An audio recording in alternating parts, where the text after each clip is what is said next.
You watch these movies, you see these time travel movies, you see future set movies in which white people are oppressed by aliens, and you're like, is this story really your story? Or so it's just exciting to be able to open the genre space for people of color.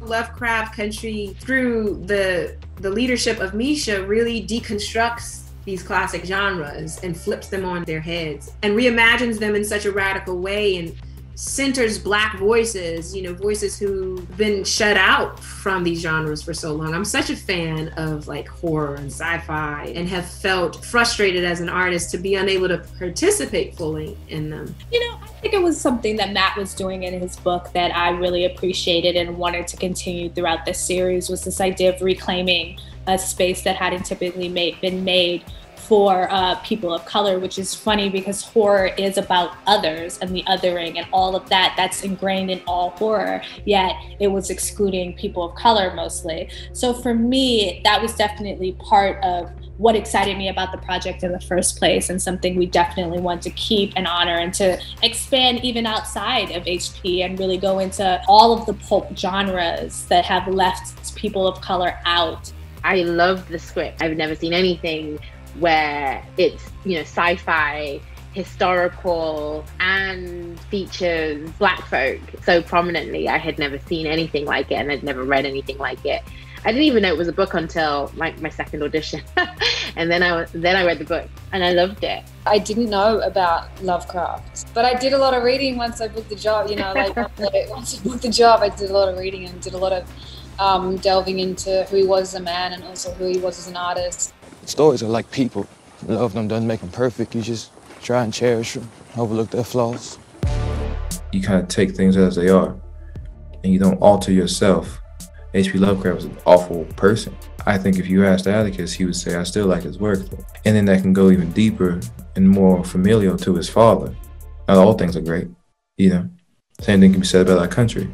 Normally, the stereotypical horror story is, beautiful blonde white girl lost in the woods, big dark scary figure trying to kill her, and she runs, she trips, she falls, blah blah blah.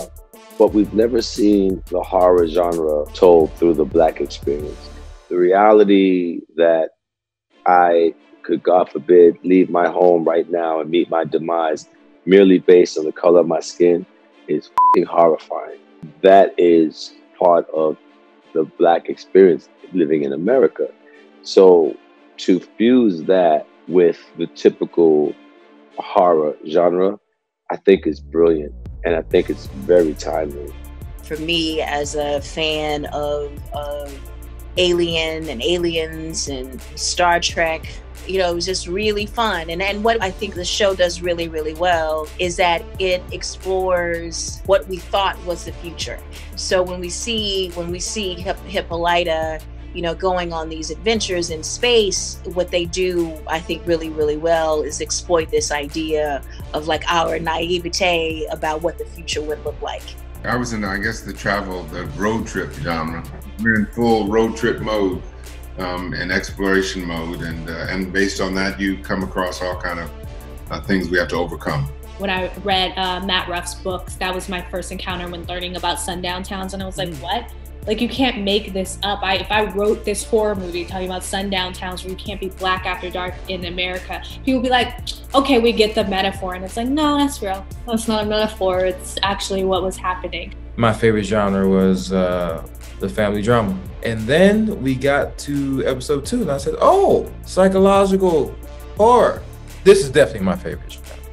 And then we get to 3 and then it's like, oh, ghosts. Then you get to 4, and it's that adventure. It's adventure. So no, I mean, the whole thing was a huge experience. With Misha Green's words, it's all you're taken care of all the way, all the time. So it's just a beauty to play.